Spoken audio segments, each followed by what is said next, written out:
A blessed Sabbath day, everyone. My name is Brother Kix, and welcome to Revival of Faith Ministries. Thank you for joining our Sabbath celebration this week, and we are so blessed. We are thankful to receive Yahweh's word with all of you today. Everyone say hallelujah. Today, friends, we are celebrating the first Sabbath of June, and for our message this week, friends, we have a very important topic regarding one of the most vital aspects of being a follower and believer. Mahalaga po ang ating pag-uusapan sa araw na ito dahil ito po ay mayroong malaking bahagi sa ating pananampalataya at sa ating buhay spiritual. Today, friends, we will talk about the Holy Spirit. But before we start, let us pause for a bit and let us open our message with our prayer. Let us pray.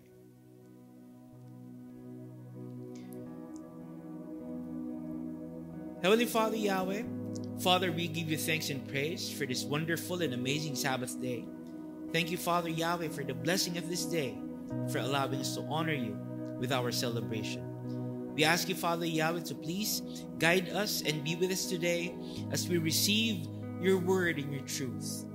Fill us up with your knowledge, fill us up with your wisdom, enable us to embrace your message with all our hearts. Let your every word be instilled in us. It may be evident, may it be seen in everything that we do. Father Yahweh, let your Holy Spirit speak through me. Use me as an instrument of your blessing to your people. Once again, thank you so much, Father Yahweh, and we give you back all the glory and praise. This we ask through the name of your Son, our Savior and King, Yahshua Messiah. Hallelujah. Hallelujah. Friends, our message today is entitled, How the Holy Spirit Guides Us. How the Holy Spirit Guides Us. Friends, like we said, the Holy Spirit is one of the most vital aspects of being a follower and believer. Ang banal na Espiritu po ay isang napakahalagang aspeto ng ating pananampalataya at ng ating buhay spiritual. As children of our Almighty Father Yahweh, the Holy Spirit holds a crucial and central role in our lives that we must embrace and acknowledge all the time. Kaya bilang mga mananampalataya, ang presensya at ang pagkilos ng banal na Espiritu ay patuloy dapat na makita sa ating pamumuhay. Because if we claim that we are true followers and believers, friends, the Holy Spirit should always be part of who we are and what we do. Hallelujah. The presence of the Holy Spirit, the influence of the Holy Spirit should always be evident in how we live our lives. Dahil hindi po natin maaaring sabihin na tayo ay mga tunay na mananampalataya, na tayo ay mga tunay na tagasunod ng ating Messiah Yeshua. Kung ang presensya, kung ang pagkilos ng banal na Espiritu ay hindi naman po nakikita mula sa atin at mula sa ating pamumuhay. Remember, friends, the Holy Spirit is a gift. It is a gift from our Almighty Father Yahweh. It is an irreplaceable and a precious gift from Yahweh.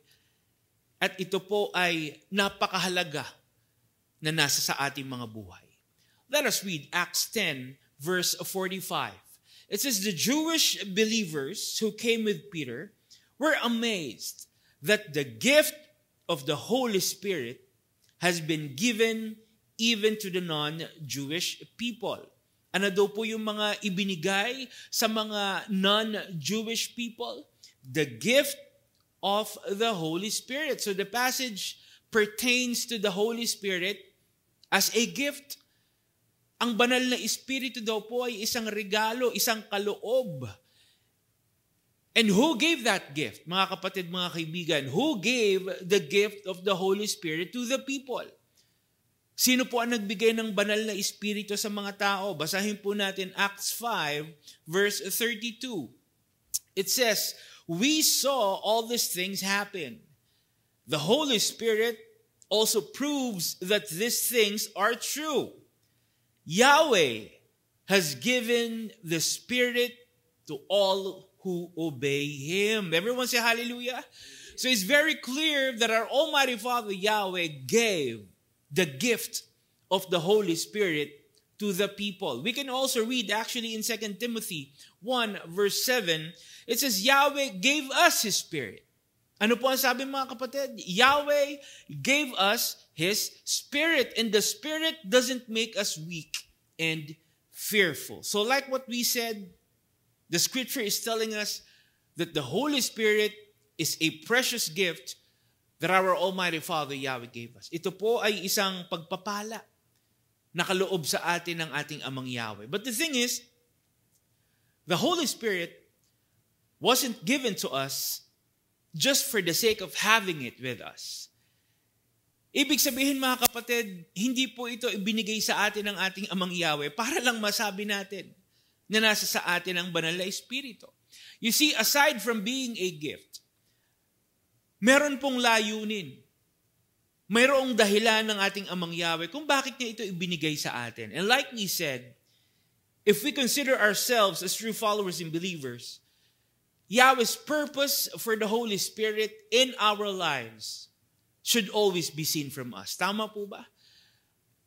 Dapat po yung layunin ng banal na Espiritu mula sa ating Amang Yahweh ay patuloy na nakikita sa lahat ng aspeto ng ating pamumuhay. Remember, the Holy Spirit is proof that we belong to Yahweh.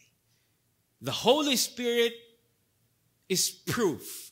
It is a testament that we belong to our Almighty Father Yahweh. That is why the Holy Spirit is proof that we are Yahweh's children. Hallelujah.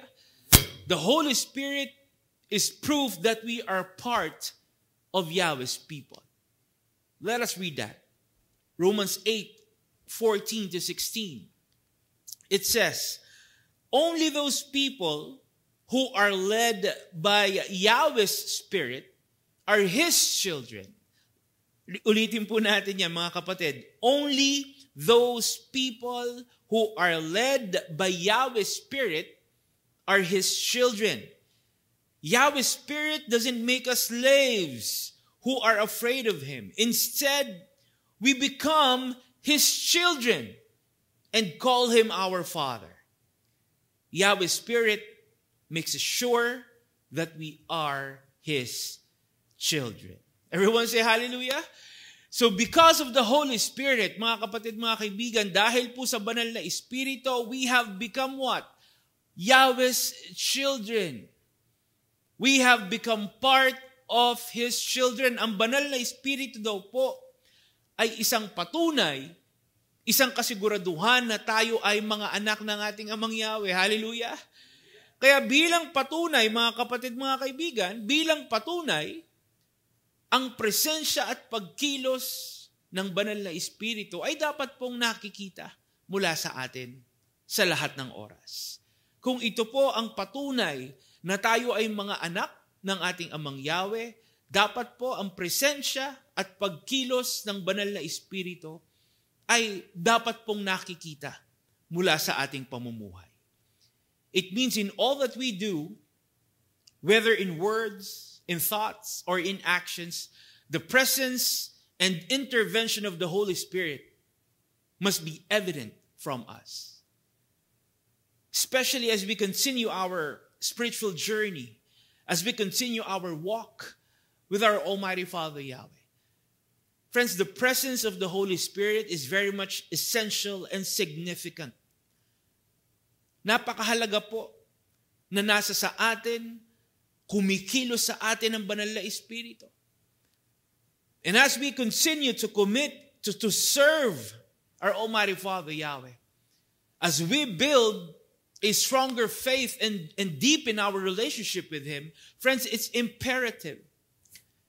It's imperative that the Holy Spirit is present and working in our lives. Because the truth is, as followers and believers, we cannot do any of this without the Holy Spirit dwelling and working in us. Tama po ba? Without the Holy Spirit in our lives, we cannot do any of this without the Holy Spirit. Hindi po natin magagawa yung mga dapat nating gawin bilang mananampalataya kung wala ang banal na Espiritu sa atin. We cannot walk with Abba Yahweh. We will not be able to commit. We will not be able to serve our Almighty Father Yahweh. We cannot strengthen our faith and we cannot deepen our relationship with Yahweh without the Holy Spirit. Hindi po natin magagawa ang mga ito kung wala sa atin ang banal na Espiritu. That is why Yahweh gave us the gift of the Holy Spirit.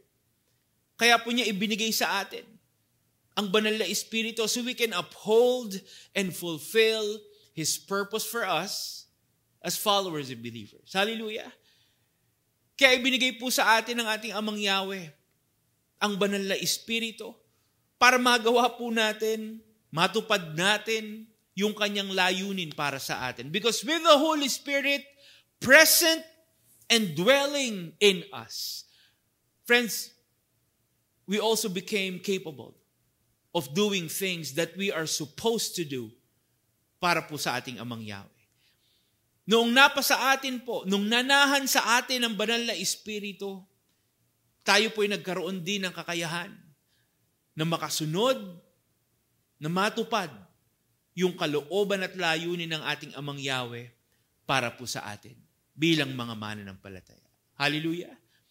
In fact, we can read from the scripture that having the Holy Spirit will grant us power and abilities.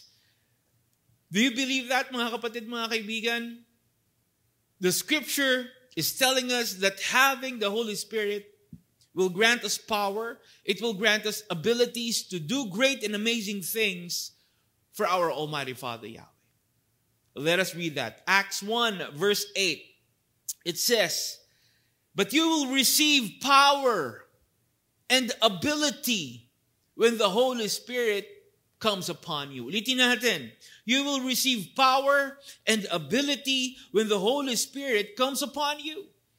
Ang sabi po sa Tagalog, mga kapatid, mga kaibigan, subalit tatanggap kayo ng kapangyarihan at kakayahan kapag dumating na sa inyo ang banal na Espiritu. That's why as followers and believers, Yahweh gifted us with the Holy Spirit.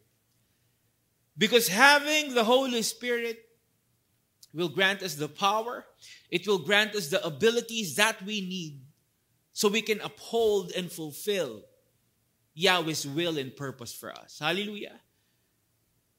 Because the Holy Spirit will help us. The Holy Spirit will guide us. Tutulungan po tayo at gagabayan tayo ng banal na Espiritu para magawa natin, masunod natin yung kalooban niya at layunin niya sa kanyang mga anak.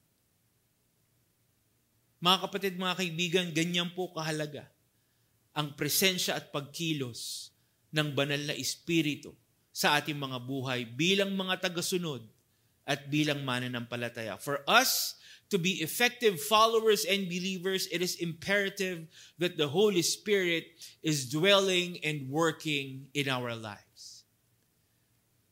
Now, let me ask you, is the Holy Spirit evident in you? Is the Holy Spirit evident in your life? Can the work of the Holy Spirit be seen in your life? Nakakakilos po ba ang banal na Espiritu sa iyong buhay? We said that Yahweh gifted us with the Holy Spirit. But is the Holy Spirit really active? Is it really moving in your life? Makikita po ba yung pagkilos ng banal na Espiritu sa buhay mo?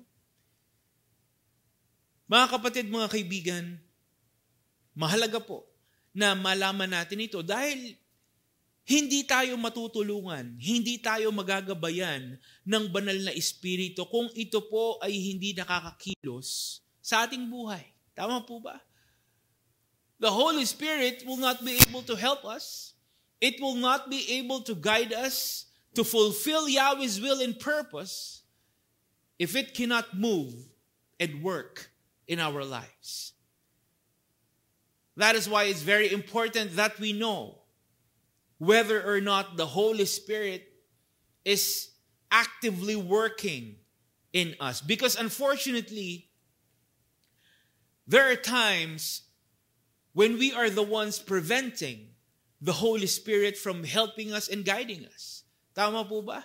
Hindi man natin sinasadya, ayaw man natin gawin, pero may mga pagkakataon po na tayo mismo yung nakakapigil, yung nakakahadlang sa banal na Espiritu para tulungan tayo at gabayan tayo. You see, because of the things that we say, that we think and do that are not aligned and pleasing to our Almighty Father, Yahweh, friends, we are actually preventing the Holy Spirit from helping us and guiding us. Tama po ba? Every time we allow ourselves to be unacceptable and unpleasant to our Almighty Father, Yahweh, because of the things we do, pinipigilan din po natin yung pagkilos at paggabay ng banal na Espiritu sa atin. You see, friends, the Holy Spirit is a gift from Yahweh. But you know what? We also need to want it in our lives. Tama po ba? Sabi po natin kanina, ang banal na Espiritu ay bigay, isang regalo, isang kaloob sa atin ng ating Amang Yahweh. But the thing is, we also need to want the Holy Spirit in our lives first.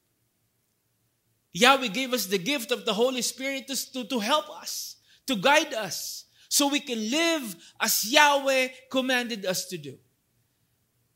But the thing is, we also need to want the Holy Spirit to guide us and help us. Tama po ba? Dapat gusto muna natin na tulungan tayo, nagabayan tayo ng banal na Espiritu. Dapat gusto natin na kumilo sa buhay natin ang banal na Espiritu. Friends, King David said in Psalm 143, verse 10, "You are my Elohim. Teach me what you want me to do, and let your gentle spirit lead me in the right path." Let your gentle spirit lead me in the right path. Everyone say hallelujah. So the passage is telling us that we should be led by the Holy Spirit. Ano ibig sabihin ng mga kapatid? Dapat manguna sa atin. Pangunahan tayo ng banal na Espiritu. We should be led by the Holy Spirit for us to be in the right path. Hallelujah. We should be led by the Holy Spirit for us to be able to do what Yahweh wants us to do. Dapat daw po nangunguna sa atin at ginagabayan tayo ng banal na Espiritu para magawa natin yung kalooban ng ating Amang Yahweh. But then again, the Holy Spirit cannot do any of this if we will not want the Holy Spirit to lead us and guide us. Tama po ba? Ibig sabihin po, para manguna sa atin at para gabayan tayo ng banal na Espiritu, dapat po gustuhin muna natin. We must want to be led and be guided by the Holy Spirit first. You know why? Because even if Yahweh gifted us with the Holy Spirit, remember this, mga kapatid, mga kaibigan, even if our Almighty Father Yahweh gifted us with the Holy Spirit, even if we have the Holy Spirit to lead us and guide us, friends, we will just reject it. We will not listen to it if we don't want it. Tama po? Ibig sabihin, magiging walang kabuluhan yung presensya ng banal na Espiritu sa buhay natin kung hindi naman natin ito gugustuhin. Tama po ba? Again, we will just disregard, we will just ignore yung paggabay at yung sinasabi sa atin ng banal na Espiritu. And the thing is, if we do this, if we reject, if we disregard the Holy Spirit, friends, we are also rejecting and disregarding our Almighty Father Yahweh. Tama po ba? If we reject, if we ignore, if we disregard the Holy Spirit, friends, we are also rejecting and disregarding our Almighty Father Yahweh. You know why? Because the Holy Spirit is from our Almighty Father Yahweh. Which means to reject and disregard the Holy Spirit is to sin against our Almighty Father Yahweh. Tama po ba? To reject and disregard the Holy Spirit is to sin against Yahweh. Tayo po yung nagkakasala sa ating Amang Yahweh. Tuwing binabaliwala, tuwing tinatalikuran natin ang banal na Espiritu. And what do you think will happen if we do this? What do you think will happen if we reject, if we turn against the Holy Spirit? Ano po kaya ang gagawin ng ating Amang Yahweh pag tinalikuran natin at inayawan natin ang banal na Espiritu? Let us read Zechariah 7 verse 12. It says, "They were very stubborn and would not obey the law. Yahweh all-powerful used His Spirit and sent messages to His people through the prophets. But the people would not listen." So ano pong ginawa ng ating Amang Yahweh? So Yahweh, all-powerful, became very angry. So the passage is telling us that aside from disobeying and opposing Yahweh's laws, the people also rejected and ignored the Holy Spirit. Tama po ba? Asabi po sa binasa natin mga kapatid, mga kaibigan, aside from disobeying and opposing Yahweh's laws, the people rejected and ignored the Holy Spirit. So hindi lang po nila sinuway ang ating Amang Yahweh, binaliwala at tinalikuran din po nila ang banal na Espiritu. Kaya naman ano po ang nangyari mga kapatid? Ito daw po ay lubos na ikinagalit ng ating Amang Yahweh. The people's rejection of the Holy Spirit and their disobedience to Yahweh's laws made Yahweh furious and very angry. This time, let us read Isaiah 63 verse 10. "Then Yahweh's people turned against Him and offended His Holy Spirit." Ulitin po natin. "Then Yahweh's people turned against Him and offended His Holy Spirit." So ano po nangyari ng mga kapatid, mga kaibigan? So He became their enemy and fought against them. Yahweh became their enemy and Yahweh fought against them. So the passage is telling us that Yahweh's own people turned against Him. And Yahweh's own people enraged the Holy Spirit. Kinalaban daw po ng mga tao ang ating Amang Yahweh at ginalit nila ang banal na Espiritu. Kaya ano po ang ginawa ng ating Amang Yahweh? Sila po ay tinuring, nakaaway, at sila po ay kinalaban ng ating Amang Yahweh. Because like we said, if we reject the Holy Spirit, we are also rejecting our Almighty Father Yahweh. Tama po ba? And rejecting the Holy Spirit is also sinning against our Almighty Father Yahweh. At kagaya po ng mga binasa natin, mga kapatid, mga kaibigan, ito po ay hindi nakalulugod. Ito po ay hindi katanggap-tanggap sa ating Amang Yahweh dahil ito po ay nagiging daan para tayo ay tumalikod at magkasala sa Kanya at sa banal na Espiritu. Tama po ba?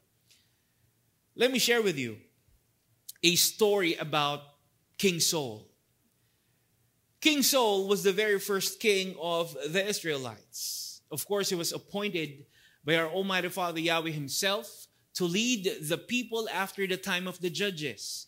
So si Haring Saul po ang pinakaunang hari ng Israel.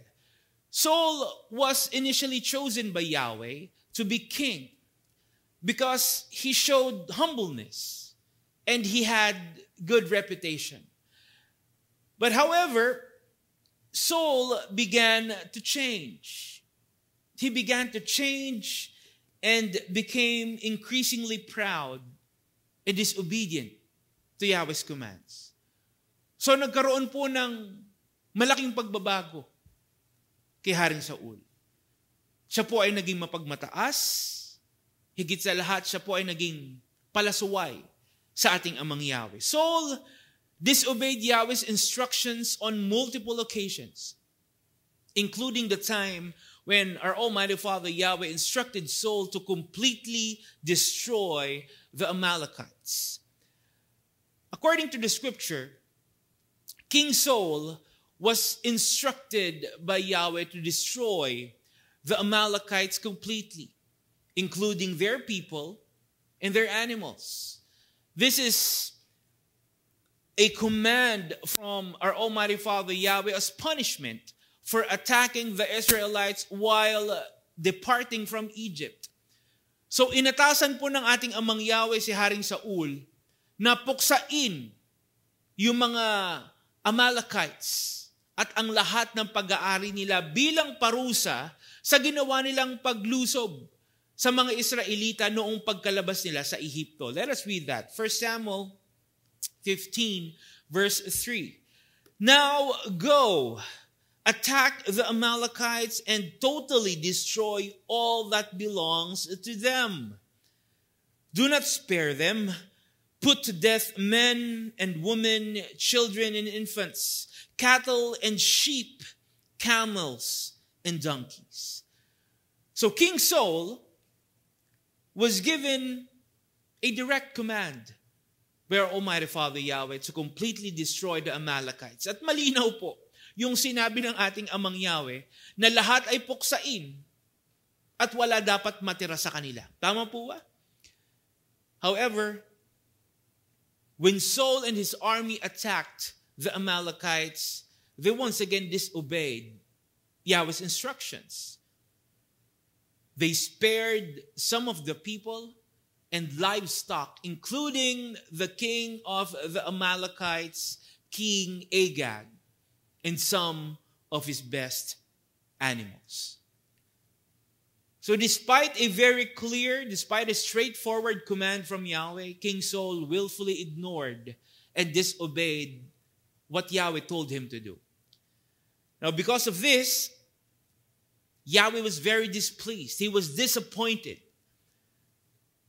That's why Yahweh decided to reject Saul as king of Israel because of his failure to obey his commands. It says in 1 Samuel 15:26, since you have rejected Yahweh's command, he has rejected you as king of Israel.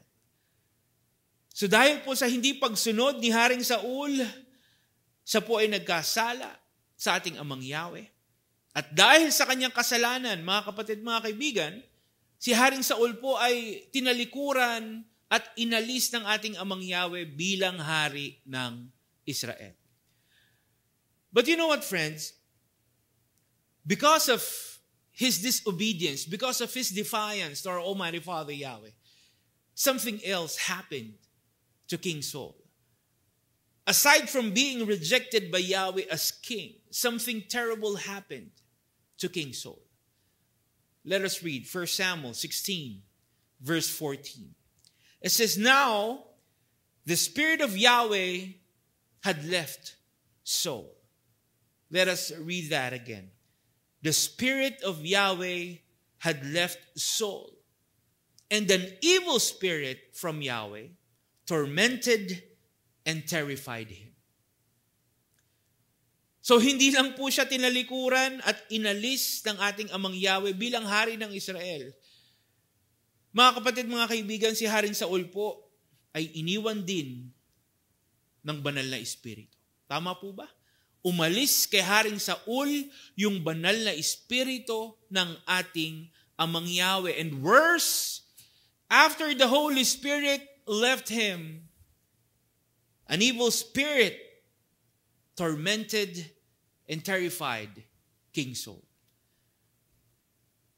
Unfortunately, mga kapatid, mga kaibigan, from being chosen, from being appointed by Yahweh as the very first king of Israel, Saul eventually became prideful, he became disobedient, and unacceptable in the sight of Abba Yahweh. That's why our Almighty Father Yahweh and the Holy Spirit rejected, and left King Saul.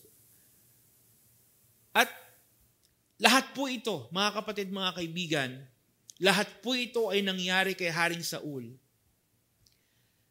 dahil mas pinili niyang suwayin ang ating Amang Yahweh at hindi sundin ang paggabay ng banal na Espiritu. Friends, the Holy Spirit is meant to help us. Tama po ba? The Holy Spirit is meant to guide us, to lead us, and to direct our ways. We are to benefit from the Holy Spirit in our lives. Hallelujah.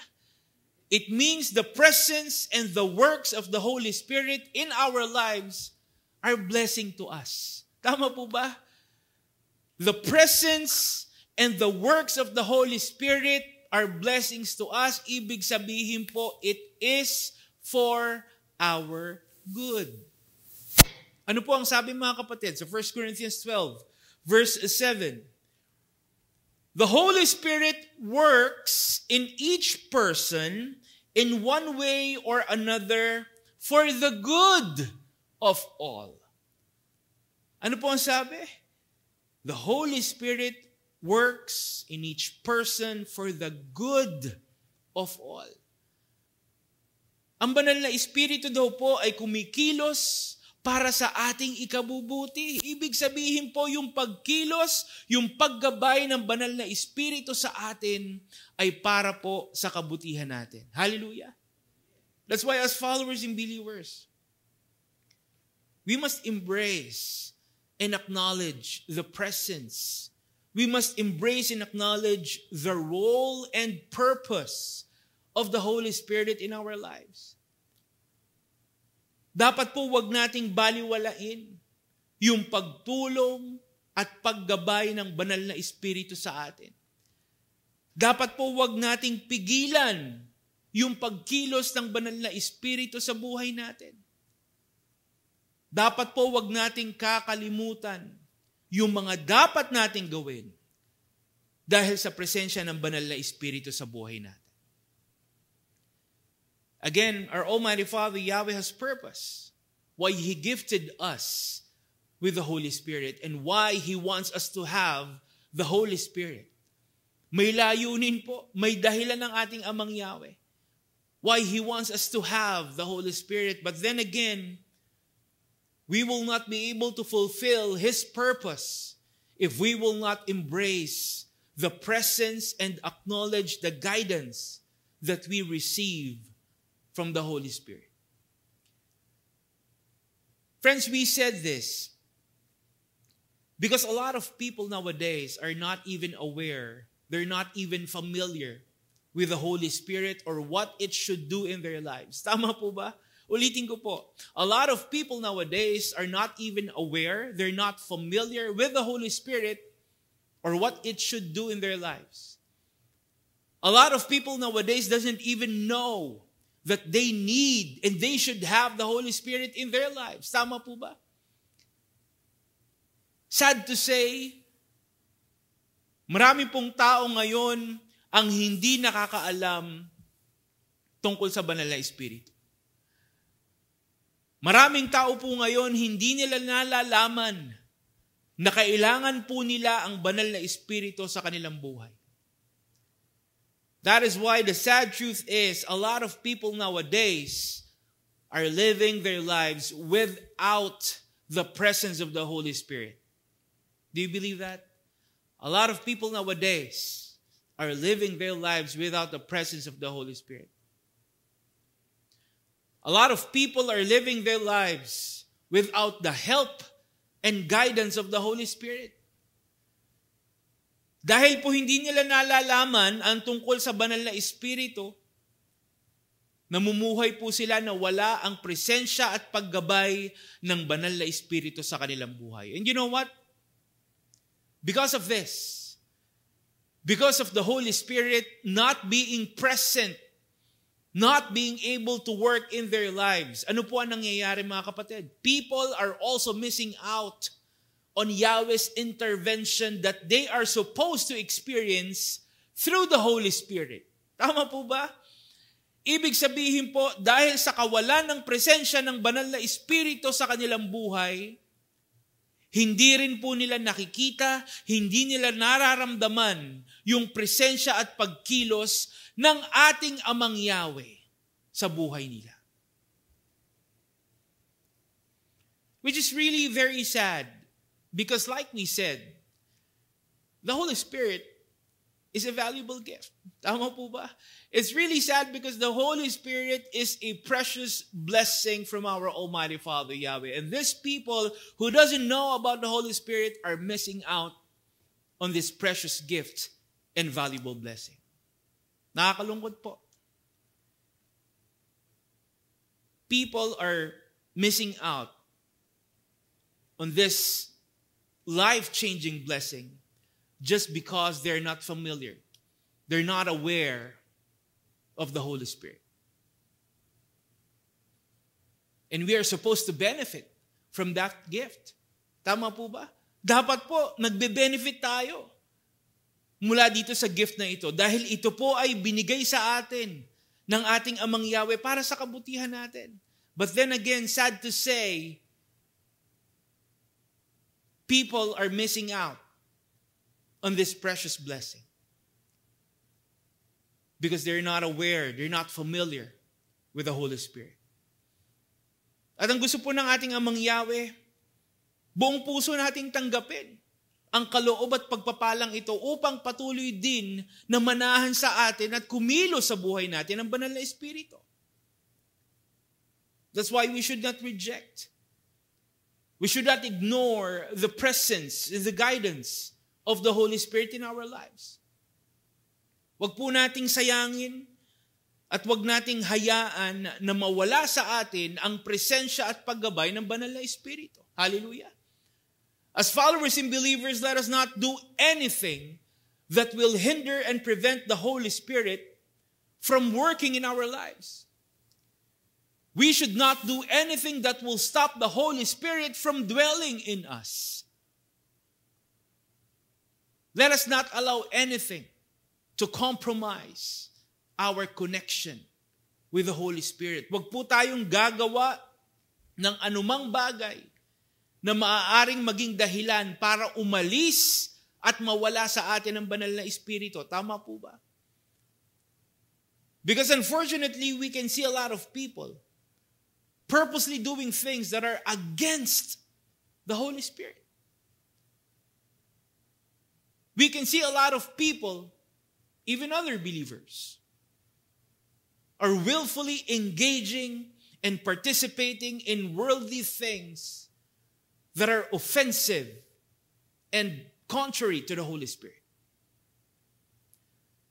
Not only that these people are rejecting and ignoring the presence and guidance of the Holy Spirit, makikita po natin na madaming mga tao ang sadyang gumagawa ng mga bagay na hindi ayon sa sinasabi ng banal na Espiritu.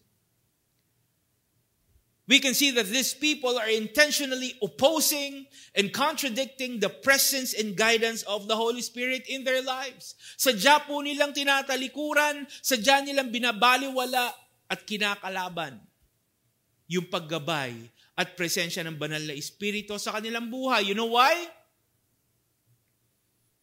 Because embracing and acknowledging the presence and guidance of the Holy Spirit in their lives requires them to change.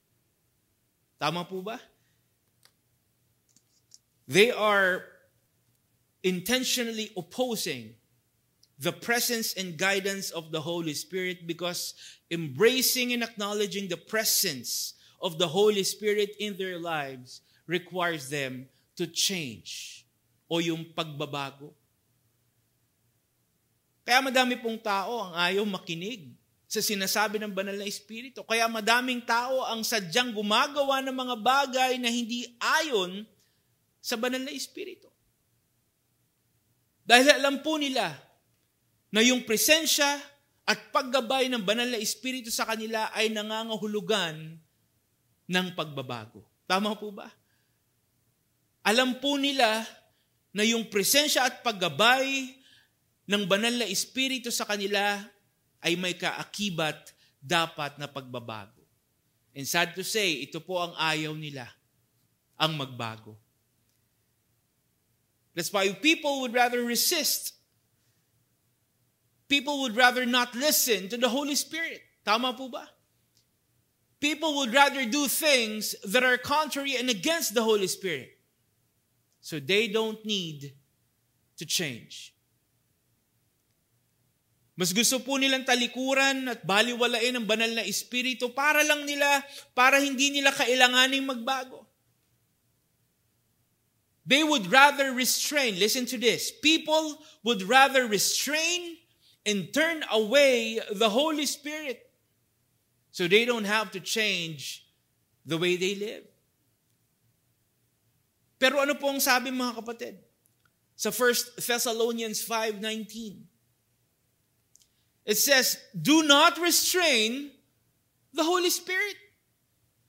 Do not restrain the Holy Spirit. Ibig sabihin po, wag daw po nating pigilan. Wag po nating hadlangan ang ginagawa at pagkilos ng banal na Espiritu sa buhay natin. Which also means, we are to listen.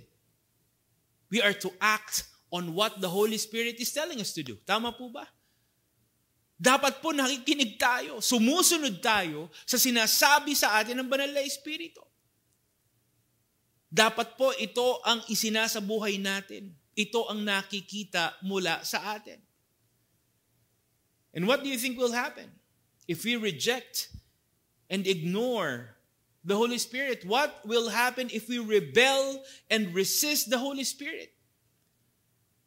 Ano po kaya ang mangyayari sa banal na Espiritu kung ito ay babaliwalain natin at tatalikuran natin? Let us read Ephesians 4, verse 30. And do not make the Holy Spirit sad. Ulitin po natin. And do not make the Holy Spirit sad. The Spirit is Yahweh's proof that you belong to Him. Yahweh gave you the Spirit to show that Yahweh will make you free when the time comes. Basahin po natin sa Tagalog, mga kapatid, mga kaibigan. At huwag ninyong bigyan ng kalungkutan ang banal na Espiritu ni Yahweh. Sapagkat ang banal na Espiritu ang siyang tanda na kayo'y sa Elohim. At siya ang katiyakan ng kaligtasan nyo pagdating ng araw. Everyone say hallelujah. So each time we reject and ignore the Holy Spirit, each time we oppose and contradict its guidance, every time we resist and not listen to it, ano daw po nangyayari mga kapatid? We are causing the Holy Spirit to be sad. We are causing the Holy Spirit to be sad, to grieve, and be offended. Tama po? We are causing the Holy Spirit to feel troubled and upset.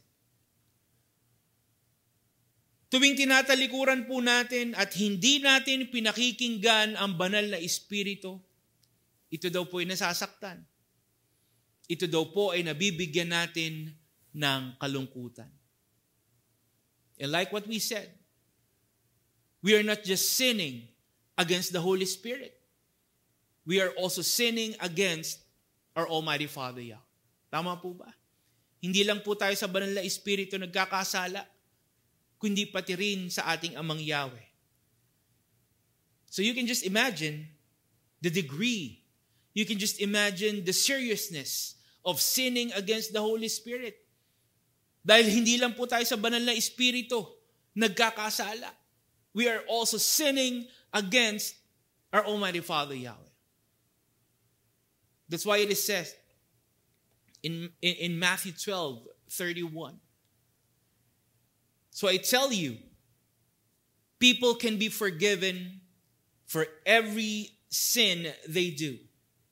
And people can be forgiven for every bad thing they say.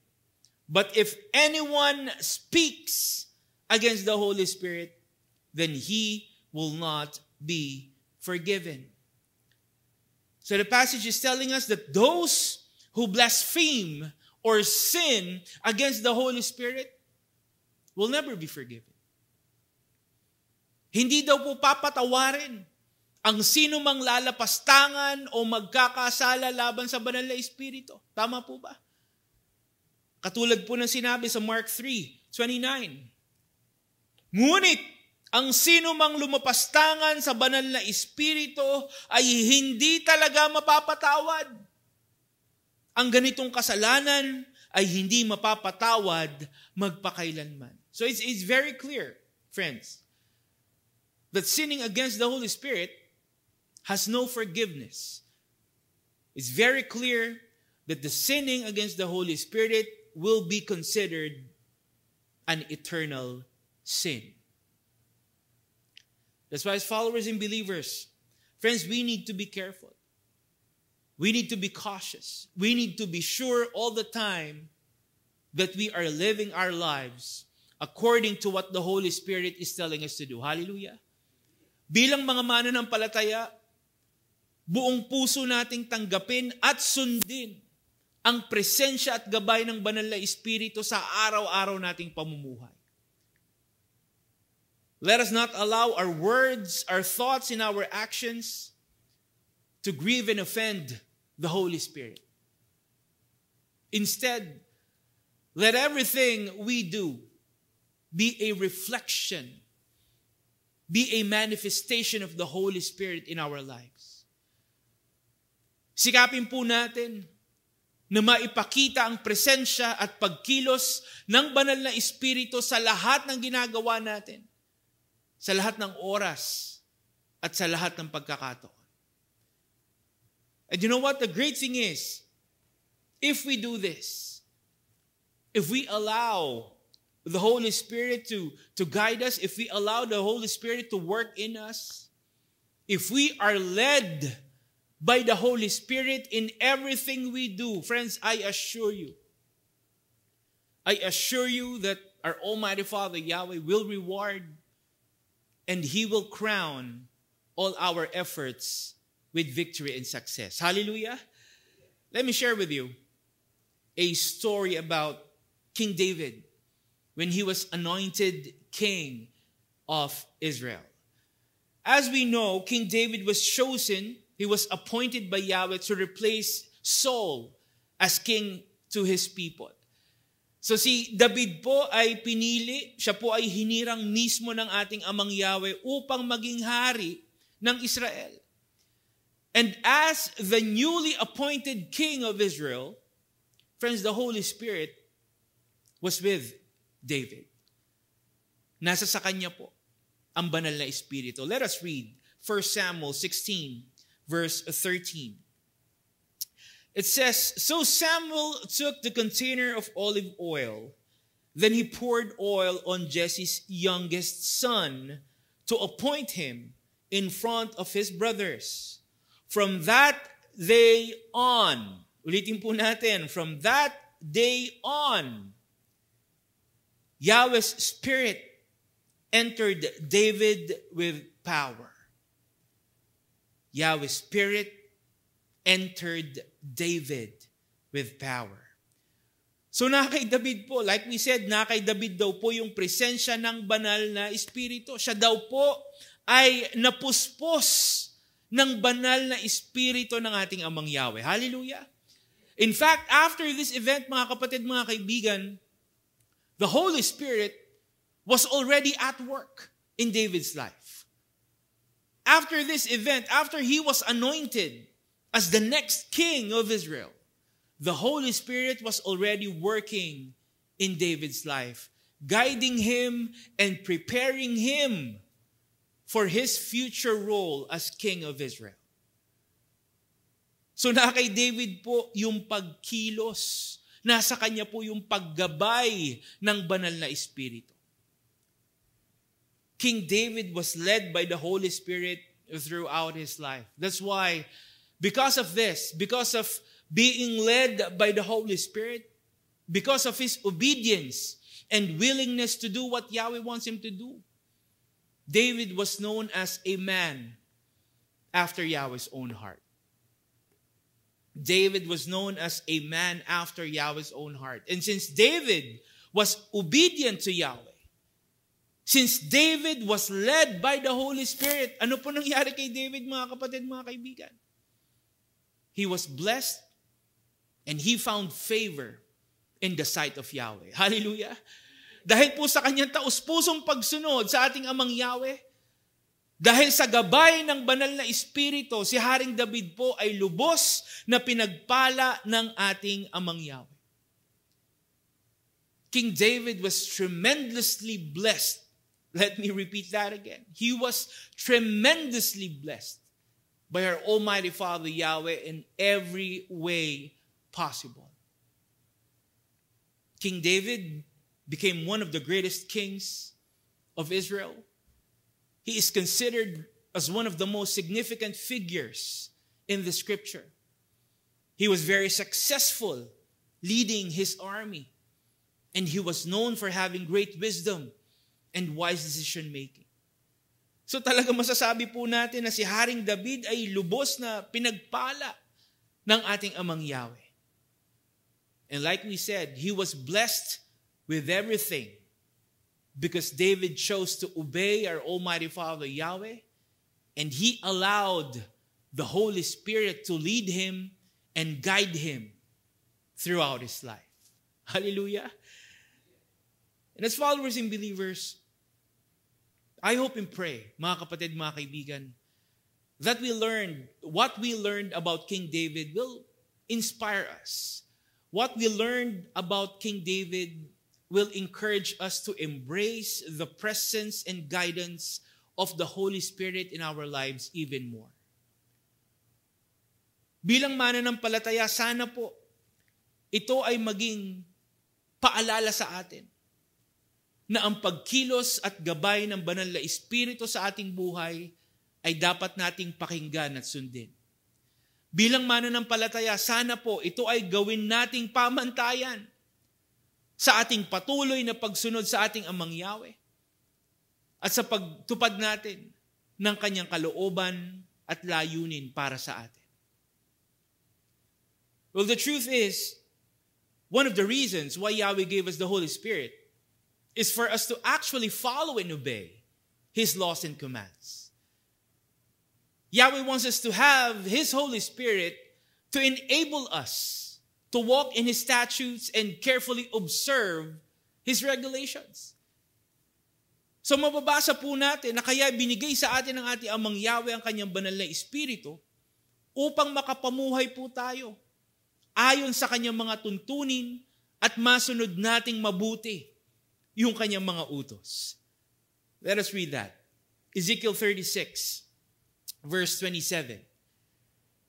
It says, I will put my spirit inside you and change you so that you will obey my laws. You will carefully obey my commands. Everyone say hallelujah.